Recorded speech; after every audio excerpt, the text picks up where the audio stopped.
കത്തി കൊണ്ട് ഇങ്ങനെ കുത്തേറ്റു. ആ കുത്തേറ്റ ഭാഗത്ത് കത്തി ഉണ്ട് എന്നുണ്ടെങ്കിൽ ഒരിക്കലും നമ്മളത് വലിച്ചു ഊരരുത്.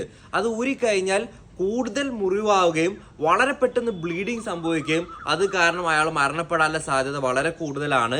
അതിന് പകരം ആ കത്തി നമ്മൾ അവിടെ തന്നെ വെച്ച് അത് ഹോസ്പിറ്റലിലേക്ക് ആ രീതിയിൽ കൊണ്ടുപോകണം. അതിന് ചുറ്റുമുള്ള ഭാഗം നമ്മൾ കൃത്യമായിട്ട് പ്രഷർ കൊടുത്ത് ഒരു പ്രൊട്ടക്ട് ചെയ്യേണ്ടതാണ്. അതുപോലെ തന്നെ ഇനി കത്തി ഇല്ല എന്നുണ്ടെങ്കിൽ കൃത്യമായിട്ടൊരു തുണിയോ അതല്ലെങ്കിൽ ബാൻഡേജോ ഞാൻ ഈ ഫോട്ടോയിൽ കൊടുക്കാം. ആ രീതിയിൽ നിങ്ങൾ എന്ത് ചെയ്യണം, പ്രസ് ചെയ്ത് മാക്സിമം ബ്ലീഡിങ് കൺട്രോൾ ചെയ്തിട്ട് വേണം നമ്മൾ ഹോസ്പിറ്റലിലേക്ക് പോകാൻ വേണ്ടിയിട്ട്.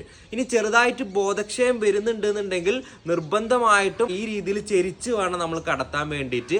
നമ്മൾ ശ്രദ്ധിക്കേണ്ട ഒരു കാര്യം എന്ന് പറയുന്നത് അവർ ഷോക്കിലേക്ക് പോകുന്നുണ്ടോ എന്നുള്ളതാണ്. ഷോക്ക് എന്ന് ഉദ്ദേശിക്കുന്നത് നമുക്കറിയാം വളരെ പെട്ടെന്നുള്ള ബ്രീത്തിങ്, ടെമ്പറേച്ചറൊക്കെ ഡൗൺ ആയി തൊട്ട് കഴിഞ്ഞാൽ വളരെ കോൾഡ് ആയിട്ടുള്ള സ്കിന്ന്, ആ രീതിയിലുള്ള ലക്ഷണങ്ങളാണ്. അങ്ങനെ വരികയാണെന്നുണ്ടെങ്കിൽ കൃത്യമായിട്ടൊരു ബ്ലാങ്കറ്റ് ഉപയോഗിച്ച് അവരുടെ ടെമ്പറേച്ചർ മെയിൻറ്റെയിൻ ചെയ്യണം. അതുപോലെ